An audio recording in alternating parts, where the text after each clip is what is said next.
Olá, bem-vindos à oficina de astronomia número 482. Eu sou o professor Luiz Augusto da Silva e hoje nós vamos falar sobre o céu do inverno deste ano de 2022. Vamos ver o que vai rolar nos meses de julho, agosto e setembro aí pelo firmamento. Mas antes, seguindo aqui as orientações do nosso diretor, chefe de estúdio, né, o Capitão Kirk, Tiago Basso, vamos aos merchandisings, né, meu diretor? Então, começando por aquele que vocês já conhecem, o Anuário Astronômico Catarinense. Excelente trabalho do nosso colega Alexandre Amorim, do Núcleo de Estudos e Observações Astronômicas, José Brasilício de Souza, lá de Florianópolis, em Santa Catarina. Você não comprou ainda o seu exemplar? Pois então não perca mais tempo, o ano está passando, vale a pena, válido para todo o Brasil. Anuário Astronômico Catarinense. Mande um e-mail para costeira1@yahoo.com. É simples assim e você vai obter o seu exemplar do Anuário Astronômico Catarinense. Quero também lembrar mais uma vez dos excelentes livros do nosso colega Rodrigo de Moura Visoni, do núcleo de mesmo nome, lá da rede Ômega Centauri, no Rio de Janeiro. Este livro aqui fala sobre o precursor do rádio, Roberto Landel de Moura, uma encadernação excelente, uma impressão primorosa, um conteúdo espetacular. Olha, eu fico admirado, o Visoni deve ter passado anos pesquisando para fazer esse tipo de trabalho. E não é o único volume, não. Tem o livro sobre o inventor da máquina de escrever. Tem um livro mais antigo, também no mesmo estilo desse, Os Balões de Santos Dumont, que o Visoni publicou em 2010. E está vindo por aí um livro também sobre balonismo. Tem até uma vaquinha, viu, meu diretor, lá na internet, no site, né, vaquinha.com.br, para angariar fundos para a publicação desse novo livro do Rodrigo Visoni. Então, entre no site da rede Ômega Centauri, redeomegacentauri.org, Núcleo Rodrigo Visoni, para saber como é que você adquire estes livros espetaculares. Nós recomendamos fortemente. Mais uma vez, parabéns ao Rodrigo Visoni por estes trabalhos espetaculares.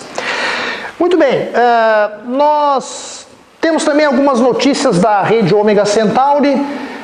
Está em gestação o Programa de Apoio Popular. Não vou dar mais detalhes porque ainda não está vigorando. Mas, em princípio, muito em breve, qualquer pessoa que tenha interesse pela educação e pela cultura poderá associar-se à rede Ômega Centauri. Aguardem as novidades. Nós vamos falar aqui e quando o programa entrar em funcionamento, teremos também as informações lá no site.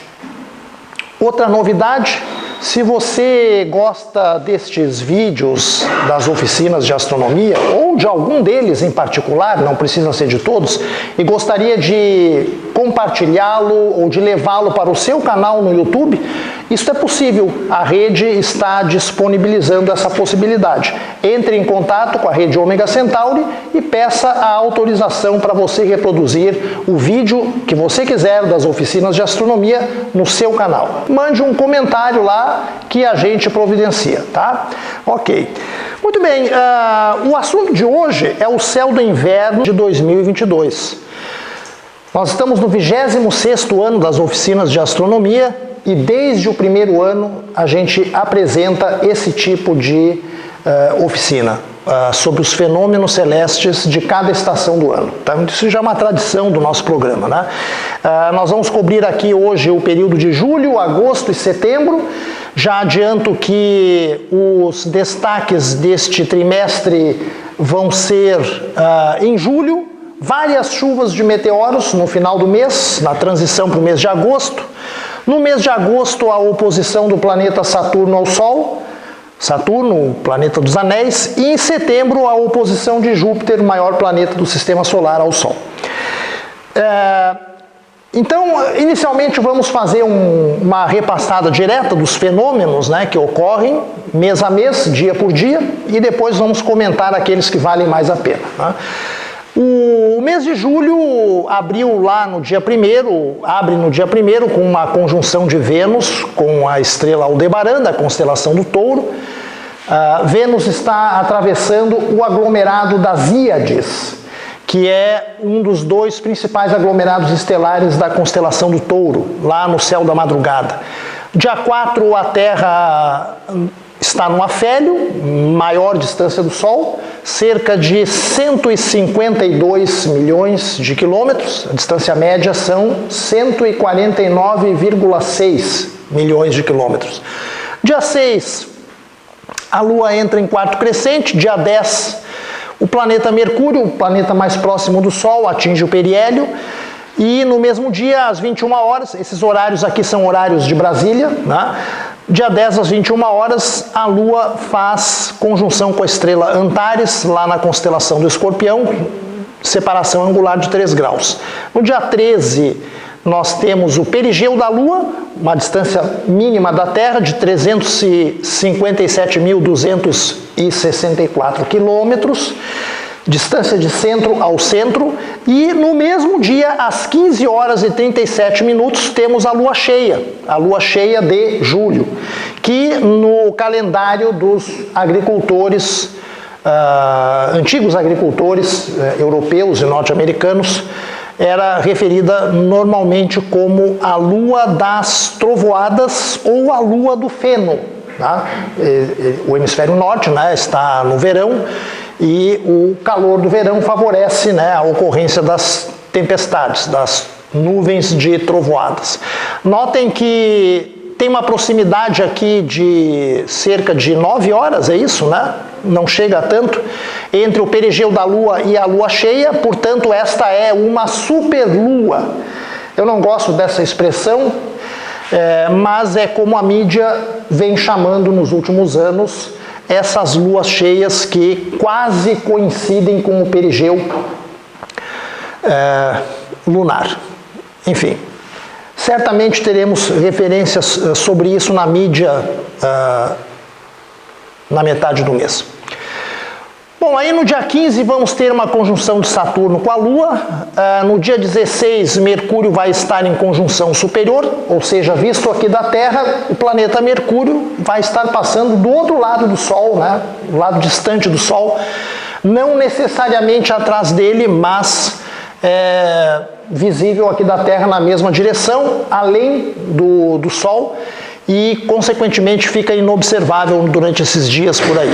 No dia 18, conjunção da Lua com Júpiter. Essas conjunções são interessantes porque, se você não identificou ainda esses planetas, nessas datas pode usar a proximidade aparente da Lua para achar estes astros, né?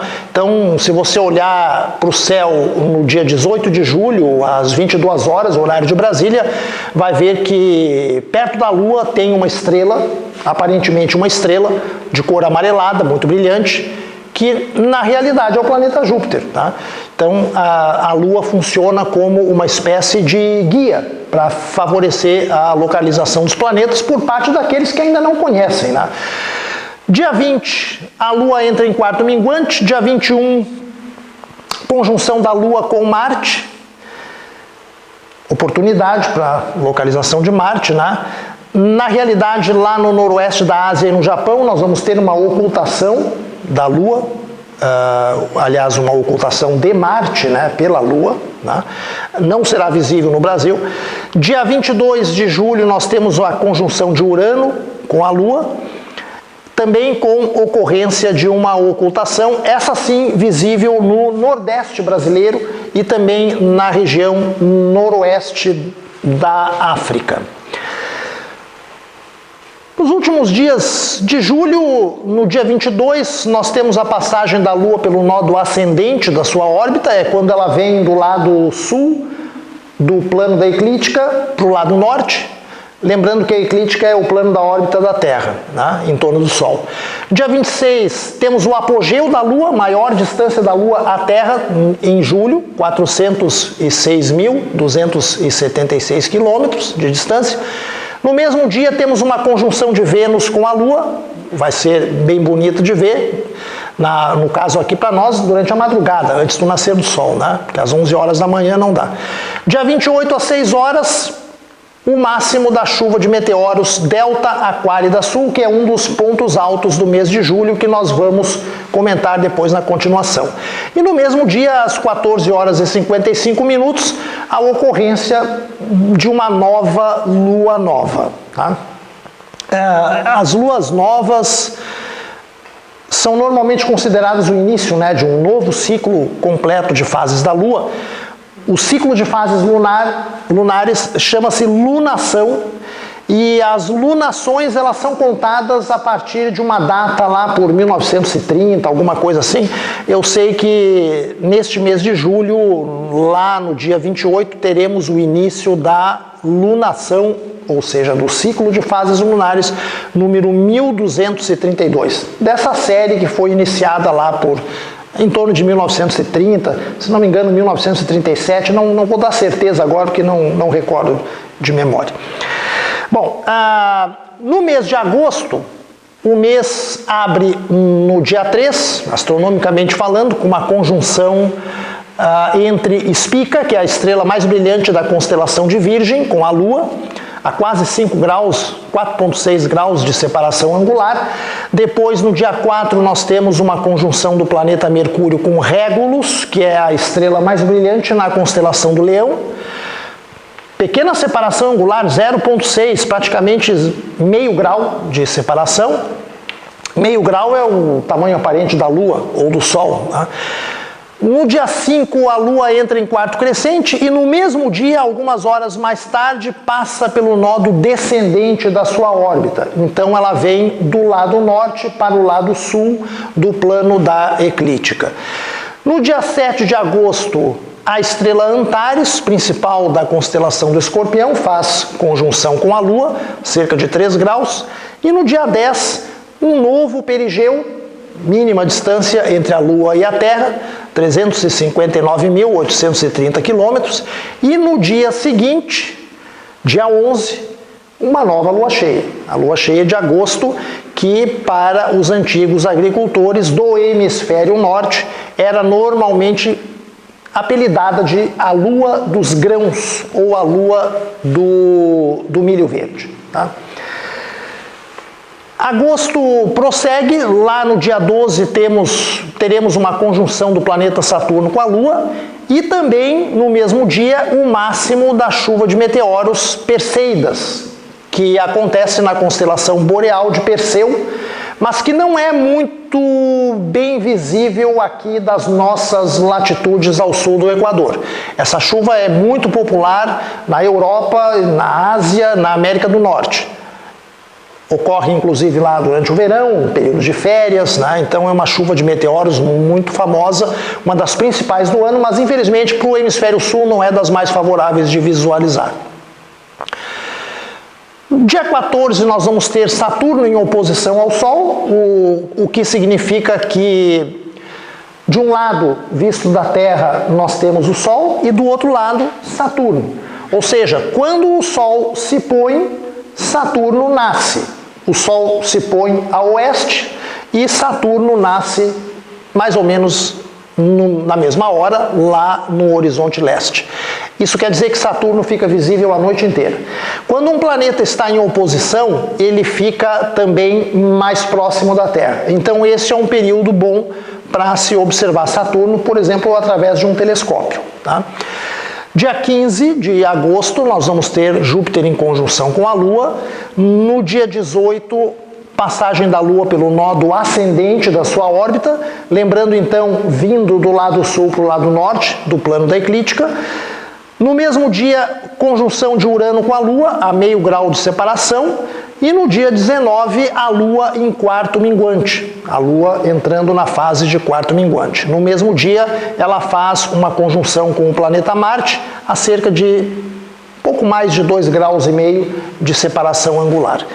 No dia 22, a Lua passa novamente pelo apogeu, ponto mais distante da Terra, 405.419 quilômetros. E na sequência, lá no dia 23, nós temos o afélio de Mercúrio, planeta Mercúrio, mais próximo do Sol, no ponto da sua órbita em que ele está levemente mais afastado do Sol. No mesmo dia, às 21 horas, a estrela Pollux, que é a mais brilhante da constelação de Gêmeos, em conjunção com a Lua. E no dia 25, Vênus em conjunção com a Lua também, com distância de 4,3 graus. Dia 27 de agosto começa uma nova lunação, com a ocorrência da Lua Nova, lunação 1233. No mesmo dia nós vamos ter às 13 horas, horário de Brasília, o planeta Mercúrio na máxima elongação do Sol, 27,3 graus. Ou seja, Mercúrio situado a leste do Sol, isso quer dizer que ele é visível no oeste, logo após o pôr do Sol. E antes que alguém pergunte, mas não está trocado? Não, não está trocado não, está certo. É que como o planeta está a leste do Sol, o Sol se põe primeiro. E eu tenho que olhar para o oeste, onde o Sol desapareceu, para, durante o escurecer, conseguir visualizar Mercúrio ainda acima da linha do horizonte, né? Dia 31 de agosto fecha o mês com uma nova conjunção da Alfa da Virgem, Spica, estrela principal da constelação de Virgem, com a Lua a 4,4 graus ao sul. Estes os principais fenômenos de agosto. E agora vamos ver em setembro. No dia 1º teremos o nódo descendente da Lua. No dia 3, Antares, da constelação do Escorpião, em conjunção lunar.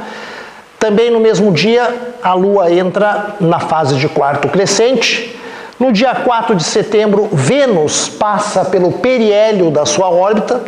No dia 6, temos Marte em conjunção com Aldebaran, lá na constelação do Touro, a estrela mais brilhante, ali no aglomerado estelar das Íades. E no dia 7, o perigeu da Lua, menor distância da Terra, uma vez mais. No dia 8 de setembro, conjunção de Saturno com a Lua, cerca de 4 graus de separação. E no dia 10 de setembro, a Lua cheia do mês de setembro. A Lua das frutas, tá? Porque no hemisfério norte é uma época em que o verão já vai indo para o seu final, né? E o pessoal está no auge da estação de colheita de frutas, tá? Antes que comece a chegar o outono e a vida comece a se retrair novamente. Bom, no dia 11 de setembro vamos ter Júpiter em conjunção com a Lua. No dia 14, o nódo ascendente lunar, a Lua passando do lado sul para o lado norte da eclíptica, mais uma vez. Ainda no dia 14, o planeta Urano vai estar em conjunção com a Lua, a meio grau de distância, com ocultação visível no noroeste da Ásia, lá na Europa e na parte centro-norte do continente africano. No dia 16, Netuno, o planeta mais distante do Sol, né, vai estar em oposição. E no mesmo dia, às 23 horas, conjunção entre Marte e a Lua. Aqui, Netuno em oposição é a mesma situação ali de Saturno em agosto, né? De um lado o Sol, do outro lado Netuno. Então Netuno está visível a noite inteira, ele nasce no leste, no início da noite, e se põe a oeste no final da noite, no amanhecer do dia seguinte. Durante esse período, em setembro, Netuno vai estar um pouquinho mais próximo da Terra, né? E teoricamente isso facilitaria a sua observação, se bem que nem tanto, porque Netuno é muito distante. Bom, dia 17 vamos ter a Lua em quarto minguante. No dia 19, Lua no apogeu, máxima distância da Terra. E no dia 20 de setembro, Pollux na constelação de Gêmeos, principal estrela, em conjunção com a Lua a cerca de 2 graus de separação angular. Mas os dois principais fenômenos de setembro ocorrem no que se poderia chamar aí de o último período de 10 dias de um mês, chama-se decanato, não é, meu caro amigo professor Delcio Basso, sempre presente aqui, aliás, pessoal, a professora Nara também, e saudando também os demais assistentes. Os dois principais fenômenos de setembro ocorrem no último decanato, o último período de 10 dias do mês de setembro.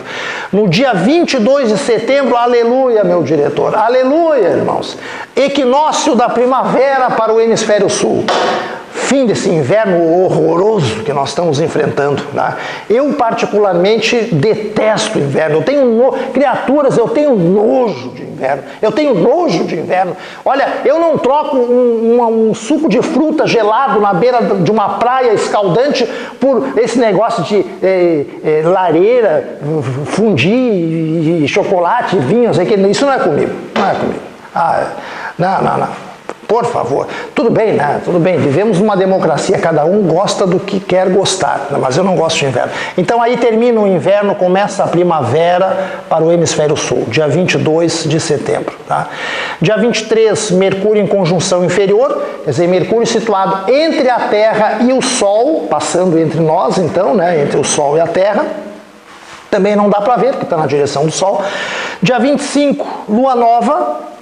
E aí no dia 26, o outro fenômeno importante de setembro, a oposição de Júpiter, planeta Júpiter, maior planeta do sistema solar, a oposição em relação ao Sol. Então aquela mesma situação de Netuno e de Saturno em agosto. Júpiter de um lado do céu e o Sol de outro lado. Né? Então Júpiter visível também a noite inteira, pouquinha coisa mais próximo da Terra, né? E com a observação telescópica facilitada. Dia 27 de setembro, conjunção de Spica, alfa da Virgem com a Lua.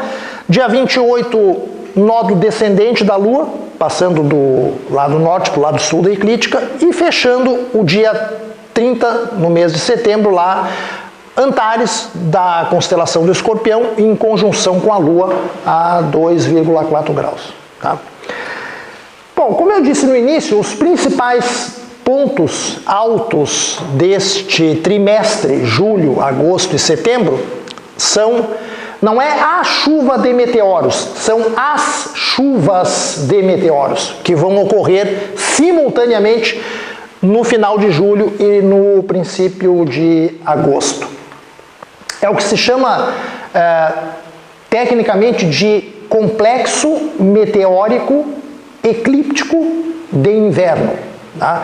Porque são várias chuvas de meteoros que ocorrem nas imediações da eclíptica, constelações da eclíptica, mais precisamente a constelação de Aquário, constelação de Capricórnio e também o Peixe Austral, que fica ali por perto. Tá?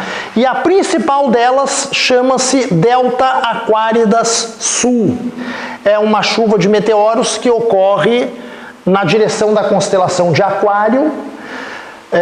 Meteoros são fenômenos luminosos de curta duração que são produzidos quando uma pequena partícula de rocha ou de gelo entra na atmosfera da Terra em grande velocidade. Então ela temporariamente brilha e se destrói, geralmente em torno de 80, 100 quilômetros acima do solo. Né? E quando a gente vê vários meteoros numa mesma região do céu, provenientes de um mesmo ponto, que se chama radiante, a gente diz que estamos vendo uma chuva de meteoros. Então, no período de 12 de julho a 23 de agosto, está ativo um radiante meteórico conhecido como Delta Aquáridas Sul. O máximo de atividade é no dia 30 de julho. E se eu estou num local de céu escuro, eu posso esperar ver ao redor de 25 meteoros por hora, provenientes ou associados com essa chuva. Em geral são meteoros brancos e de um brilho assim discreto. O que eu quero dizer com discreto? Magnitude 2, 3, não são meteoros muito brilhantes. Mas tem outras chuvas de meteoros que ocorrem simultaneamente no tempo e no espaço. Tá? A Alfa Capricórnidas é uma delas, fica na constelação do Capricórnio, e são meteoros que aparecem entre 13 de julho e 15 de agosto, com máximo também na noite do dia 30 de julho, mesmo dia da Delta Aquárida Sul. 5 por hora. Então é uma chuvinha, isso não é uma chuva, é um chuvisqueiro, né? Uma pequena atividade, né? Mas em compensação são meteoros brilhantes, vagarosos, frequentemente de uma cor amarela muito viva, muito bonitos de ver. Que se misturam então, né, aos meteoros das Delta Aquárida Sul. Tem um terceiro radiante que também é ativo nesse período, que são as Piscis Austrálidas, chuva de meteoros cujo radiante fica na constelação do Peixe Austral. Ativas entre 15 de julho e 10 de agosto, máximo no dia 28 de julho. Então vejam que os máximos estão ali agrupados, né, entre 28 e 30 de julho, 28 e 30 de julho, em torno de 5 meteoros por hora também. São meteoros muito parecidos com os Delta Aquáridas, eles são brancos, de brilho médio, e essa chuva em particular ela tem sido pouco observada em anos recentes, então os astrônomos não têm assim uma ideia muito atualizada do comportamento dela. Tá? Mas tem outras chuvas. A Delta Aquáridas Norte, que também acontece na constelação do Aquário, no período de 16 de julho a 10 de setembro. Olha só, hein? Isso aqui dá quase 2 meses, né? Quase 2 meses. Né? O máximo ocorre no dia 13 de agosto. São meteoros brancos também, de brilho médio, muito semelhantes aos Delta Aquáridas Sul. Tem os Iota Aquáridas, Sul e Norte, também na constelação de Aquário. Tá? O radiante Sul de 1º de julho a 18 de setembro, com máximo dia 6 de agosto. 20 meteoros por hora, em geral meteoros muito lentos. E o radiante norte, ativo de 11 de agosto a 10 de setembro, com máximo no dia 6 de agosto, produzindo também em torno de 20 meteoros por hora, também todos eles, em geral, meteoros de baixa velocidade. E tem um último radiante que eu queria mencionar aqui, se bem que esse radiante ele não está nas listas modernas, mas em observações, eu recordo, por exemplo, que em 1979, quando eu fiz uma cobertura dessas chuvas aí de fim de julho, início de agosto, esse radiante aqui chamava muito atenção. É o Beta Cetídeos, que fica na constelação da baleia, Cetus, a baleia. Vai de 8 de julho a 30 de julho, com máximo ao redor do dia 22. São só 3 meteoros por hora, em média, mas chama a atenção que são meteoros, em geral, alaranjados, extremamente velozes. São uns balaços, meu diretor, mas passa aquilo que o cara mal vê. E deixam frequentemente rastros levemente persistentes. Tá? Então, quando você combina todos esses radiantes aí que a gente falou, né? Final de julho, principalmente os Beta Cetídeos, os Piscis Austrálidas, os Delta Aquáridas Sul e os Alfa Capricórnidas, você tem uma quantidade razoável de meteoros por hora, em torno de 40, 45 meteoros por hora, porque são vários radiantes ativos no mesmo lugar do céu. Né? Então, é um espetáculo muito bonito de ver. E quais serão as circunstâncias para 2022? Ora, as melhores possíveis. Nós teremos a lua nova no dia 28 de julho, né? Então isso quer dizer que a lua vai estar ausente, não vai estar interferindo na visualização dos meteoros. E no período ali, na virada de julho para agosto, a gente pode esperar ver 35 a 45 meteoros por hora. Observem em um lugar de céu escuro, sem obstruções, o céu bem aberto, a partir, digamos, da 1h da madrugada, até o clarear do dia. E tem um detalhe, na nossa latitude aqui, de 30 graus sul, em torno das 3 horas da madrugada, Esses radiantes que nós nos referimos aí, eles estão todos próximos da vertical. Então é a melhor situação possível, né? Céu escuro, sem lua, radiantes próximos ao zenite. É o melhor que um observador de meteoros pode esperar, né? E essas circunstâncias ocorrem para nós aí neste ano de 2022. Bom, em agosto, né? Em agosto nós vamos ter a oposição de Saturno. Sempre na vizinhança da oposição é quando um planeta está mais brilhante, está com o diâmetro aparente um pouquinho maior, porque está mais perto da Terra, né? Saturno vai estar em oposição às 14 horas e 10 minutos do dia 14 de agosto. Na constelação de Capricórnio, magnitude não é muito alta, é 0,3 positiva, e isso se deve ao fato de que os anéis de Saturno, eles estão pouco inclinados. Quando os anéis estão mais inclinados, obviamente, a superfície refletora de luz solar aumenta e o brilho do planeta também, né? Os anéis estão atualmente pouco inclinados, então isso explica o brilho relativamente discreto de Saturno nessa oposição. E depois, no mês de setembro, no dia 26, às 16 horas e 32 minutos, nós vamos ter a oposição de Júpiter, lá na divisa entre as constelações de Peixes e Baleia, Piscis e Cetus. Aí Júpiter sim, magnitude menos 2,8, bem mais brilhante, né?